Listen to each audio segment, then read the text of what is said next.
Tirupati ESI ఆసుపత్రిని 50 పడకల నుంచి 100 పడకలకు విస్తరించడం ద్వారా రాయలసీమ ప్రాంతంలో ద్వితీయ శ్రేణి వైద్యుల సేవల అందుబాటు గణనీయంగా మెరుగుపడింది. 26-27 ఆర్థిక సంవత్సరానికి కార్మిక శాఖకు 735 కోట్లను కేటాయించాలని నేను ప్రతిపాదిస్తున్నాను. గృహ నిర్మాణం 2019-24 మధ్యకాలంలో గృహ నిర్మాణ పథకాల కోసం కేటాయించిన 3,300 కోట్లను ఇతర ప్రయోజనాలకు మళ్లించారు. జూన్ 24 నుండి ఆ నిధులను గృహ నిర్మాణానికి వినియోగించి 3 లక్షల ఇళ్ల నిర్మాణాన్ని పూర్తి చేశాం. సుమారు 6 లక్షల లబ్ధిదారులపై ఆర్థిక భారం తగ్గించేందుకు ఎస్సీ బీసీ వర్గాలకు అదనంగా 50,000, ఎస్టీలకు 75,000, పీవీటీజీలకు ₹1,00,000 ఆర్థిక సహాయం అందిస్తున్నాం. వచ్చే సంవత్సరంలో మరో 6 లక్షల ఇళ్లను పూర్తి చేయాలని లక్ష్యంగా పెట్టుకున్నాం.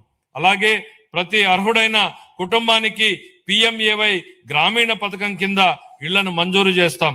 26-27 ఆర్థిక సంవత్సరానికి గృహ నిర్మాణ శాఖకు 6,357 కోట్ల రూపాయల కేటాయింపును ప్రతిపాదిస్తున్నాను. ఎనర్జీ ఆధునిక అభివృద్ధికి ఎనర్జీ ప్రాణాధారం. ఎనర్జీ భద్రత అంటే ఆర్థిక భద్రత, వ్యవసాయం, పరిశ్రమలు, సేవా రంగం, విద్య, ఆరోగ్యం, ప్రతి రంగం విశ్వసనీయమైన అందుబాటు ధరల్లో ఉన్న విద్యుత్పై ఆధారపడి ఉంటుంది. గత పాలనలో PPAలను అస్తవ్యస్తంగా రద్దు చేయడం వల్ల అధిక ధరల విద్యుత్ కొనుగోలు చేయాల్సి వచ్చింది. ట్రూ అప్ ఛార్జీల రూపంలో ప్రజలపై భారంగా మారింది. మా ప్రభుత్వం సరైన విద్యుత్ కొనుగోలు విధానాలు, స్వీయ ఉత్పత్తి పెంపు ద్వారా ఈ రంగాన్ని స్థిరీకరించింది. ఫలితంగా టారిఫ్ సవరణలు చేసి లబ్ధిని వినియోగదారులకు అందించగలిగాం. ప్రస్తుత సంవత్సరంలో వ్యవసాయ విద్యుత్ సబ్సిడీగా 11,000 కోట్లకు పైగా విడుదల చేసి 22.5 లక్షల మంది రైతులకు లబ్ధి చేకూర్చాం. అలాగే ఆక్వా టారిఫ్ సబ్సిడీగా 890 కోట్ల రూపాయలను విడుదల చేసి 48,500 మంది ఆక్వా వినియోగదారులకు మద్దతు ఇచ్చాం. BPL వృత్తిదారులకు సబ్సిడీ టారిఫ్లు కొనసాగిస్తున్నాం. సమగ్ర స్వచ్ఛ ఇంధన విధానం కింద 24 నుండి 2.88 లక్షల కోట్ల విలువైన 55 ప్రాజెక్టులను మంజూరు చేశాం. ఇందులో 15.5 గిగావాట్ల సౌరశక్తి, 4.86 వాయుశక్తి, 17.7 గిగావాట్ల పంపుడు స్టోరేజ్ ప్రాజెక్టులను, 1 MMATPA గ్రీన్ హైడ్రోజన్ వంటి ప్రాజెక్టులు ఉన్నాయి.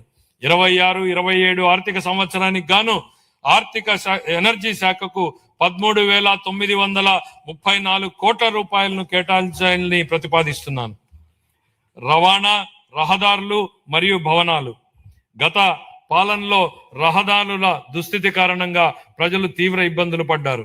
గుంతలతో నిండిన రహదారులు ప్రమాదాలకు దారితీశాయి. మా ప్రభుత్వం అన్ని వర్గాల రహదారుల మెరుగుదలకు విస్తృతంగా చర్యలు చేపట్టింది. ఈ సంవత్సరం 2,499 కోట్లతో 6,030 కిలోమీటర్ల రహదారులను అభివృద్ధికి మంజూరు చేయడం జరిగింది. పూర్వోదయ పథకం కింద ఈ బస్సులను పొందేందుకు ప్రయత్నిస్తున్నాం. అదనంగా PM ఈ బస్ సేవా పథకం కింద 11 ప్రధాన నగరాల్లో 750 ఎలక్ట్రిక్ బస్సులను ప్రవేశపెడతాము. మహిళా సాధికారత, భద్రత లక్ష్యంగా ఆగస్టు 15, 2025 నుండి స్త్రీ శక్తి పథకాన్ని ప్రారంభించాం. జనవరి 26 నాటికి దాదాపు 40 కోట్ల మహిళా ప్రయాణికులు ఈ పథకం ద్వారా లబ్ధి పొందారు. 26-27లో MDRలు మరియు రాష్ట్ర రహదారులపై లక్షిత పునరుద్ధరణల ద్వారా గుంతల రహిత రహదారులను నిర్మిస్తాం. ట్రాఫిక్ నియంత్రణ, భద్రతా ఆడిట్లు, CC కెమెరాలు, రాస్తే సాంకేతిక జోక్యాల ద్వారా రోడ్డు భద్రతను బలోపేతం చేస్తాం.